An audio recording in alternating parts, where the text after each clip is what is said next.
दोस्तों बहुत बहुत स्वागत करता हूं आप सभी का। ओबीसी आरक्षण से किसको दिक्कत है? यूजीसी एक्ट से किसे दिक्कत है? बाबा साहेब अम्बेडकर से किसे दिक्कत है? संविधान से किसे दिक्कत है? बुद्ध से किसे दिक्कत है? दोस्तों ये सवाल मैं क्यों कर रहा हूं? क्योंकि आरक्षण की बात जब भी आती है जातिवादी लोग इसका खुलकर विरोध करने लगते हैं। क्या कभी किसी मुसलमान ने यूजीसी का विरोध किया? क्या कभी किसी मुसलमान ने ओबीसी आरक्षण का विरोध किया? कभी अंबेडकर का विरोध किया? बुद्ध का विरोध किया? अगर किया हो तो दोस्तों मुझे बताइएगा। इस समय प्रधानमंत्री नरेंद्र मोदी बहुत ज़्यादा चर्चा में है। अचानक प्रधानमंत्री नरेंद्र मोदी बुद्ध बुद्ध करने लगे। आखिर क्यों वो बुद्ध बुद्ध कर रहे हैं? और प्रधानमंत्री नरेंद्र मोदी ने बुद्ध को लेकर ऐसा क्या कह दिया कि जातिवादी लोग बौखला गए, प्रधानमंत्री को उल्टा सीधा बोलने लगे? दोस्तों आपको आज मैं दिखाऊंगा, लेकिन इस वीडियो की शुरुआत एक वीडियो से करना चाहता हूं और ये वीडियो जिसने भी देखा कड़ी निंदा की है। सबसे पहले बिना देर किए आप ये वीडियो देखिए। ये वीडियो मध्य प्रदेश का बताया जा रहा है और यहाँ पर मध्य प्रदेश के सीएम मोहन यादव की शव यात्रा निकाली जा रही है। कौन लोग निकाल रहे हैं? आरक्षण विरोधी, जातिवादी मानसिकता के लोग, मनुवादी मानसिकता के लोगों ने ये शव यात्रा निकाली है मध्य प्रदेश के सीएम मोहन यादव की। क्यों निकाली है? आपके जहन में सवाल खड़ा हो रहा होगा कि भाई मोहन यादव की शव यात्रा क्यों निकाली जा रही है और कौन निकाल रहा है, ये मैंने आपको बता दिया। अब बताते हैं कि क्यों निकाला जा रहा है, शव यात्रा क्यों निकाली जा रही है। ये लोग ओबीसी आरक्षण का विरोध कर रहे हैं। सवर्ण समाज के लोग हैं, कथित सवर्ण समाज के लोग हैं जो ओबीसी आरक्षण का विरोध कर रहे हैं।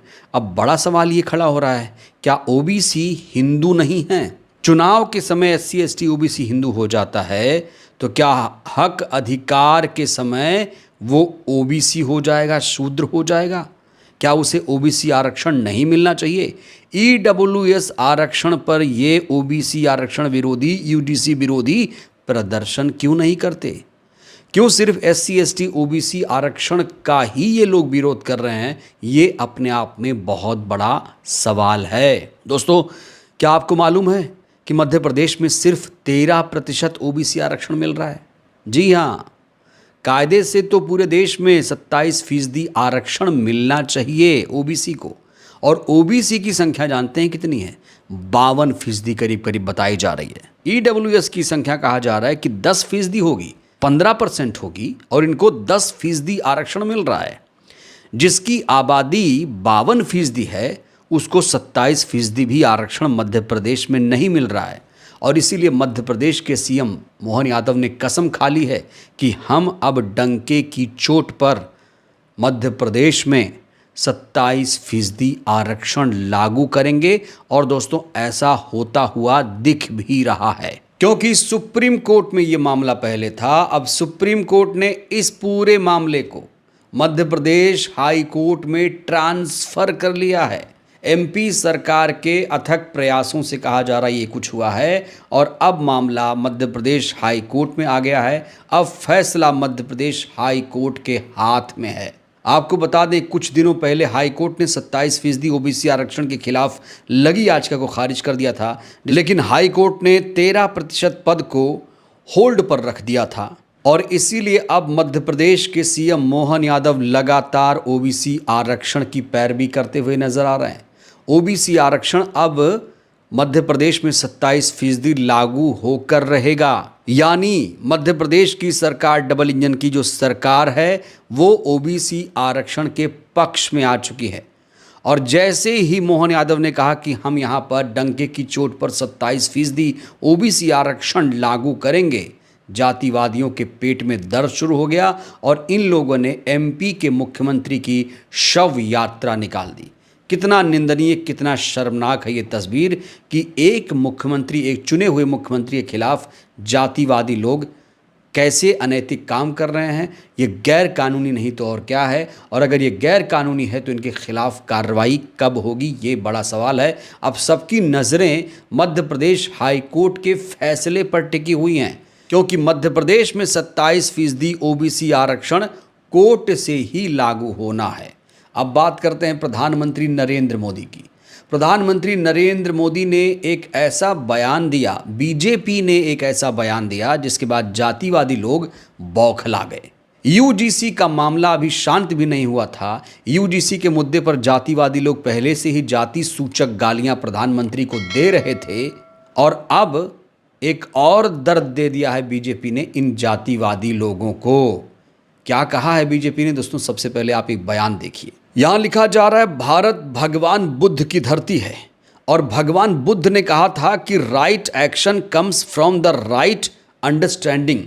इसलिए ये बहुत आवश्यक है कि हम साथ मिलकर एक ऐसा रोड मैप बनाएं जिससे एआई का सही इम्पैक्ट दिखे। सही इम्पैक्ट तभी आता है जब हम सही समय पर सही नियत से सही निर्णय लें। हालांकि सही निर्णय इसमें नहीं लिया गया। गलगोटिया विश्वविद्यालय इसमें चर्चा में आप लोग जानते होंगे। गलगोटिया ने किस तरीके से देश की छवि को खराब किया। चाइना से रोबोट खरीदा, कुत्ते का रोबोट खरीदा और एआई प्रदर्शनी में उसे लगा दिया गया, जिससे हमारे देश की छवि कहीं ना कहीं खराब हुई है। तो एआई समिट जो हुआ है उससे देश की छवि खराब हुई है, लेकिन उस छवि को ठीक करने की कोशिश प्रधानमंत्री नरेंद्र मोदी कर रहे थे बुद्ध का सहारा लेकर। जब प्रधानमंत्री नरेंद्र मोदी ने कहा कि भारत भगवान बुद्ध की धरती है तो कुछ लोगों ने इसका विरोध भी शुरू कर दिया। वही लोग जो प्रधानमंत्री को अपना भगवान तक कहते थे। इसको लेकर सोशल मीडिया में हंगामा मचा हुआ है, बवाल मचा हुआ है। एक एक्स यूज़र ने तो यहाँ तक लिख दिया, इन्होंने लिखा है कि भारत बुद्ध की नहीं भगवान राम की धरती है। ये लोग प्रधानमंत्री को याद दिला रहे हैं कि आपने भाई राम मंदिर का निर्माण कराया, बहुत सारे काम आप हिंदू समाज के लिए कर रहे हैं, तो आप ये क्यों बोल रहे हैं कि भारत भगवान बुद्ध की धरती है? आप ये क्यों नहीं बोलते कि ये धरती भगवान राम की धरती है? दोस्तों, आपको ये नहीं भूलना चाहिए कि जो एआई समिट हुआ था, देश दुनिया से लोग वहाँ पर पहुँचे थे और जब भी देश दुनिया में प्रधानमंत्री जाते हैं तो वो बुद्ध की बात करते हैं, क्योंकि पूरी दुनिया भारत को बुद्ध के नाम से जानी जाती है। और बड़ा सवाल ये है कि प्रधानमंत्री नरेंद्र मोदी अक्सर भगवान बुद्ध का नाम क्यों लेते हैं? तो इसी सवाल के जवाब में सोशल मीडिया में एक पोस्ट बड़ा तेजी से वायरल हो रहा है, जिसमें लिखा गया है कि 99% विदेशी भारत के देवताओं और अन्य को नहीं जानते हैं। हो सकता है नाम ना सुना हो, लेकिन ऐसा कोई कनेक्शन नहीं हुआ कि जाने।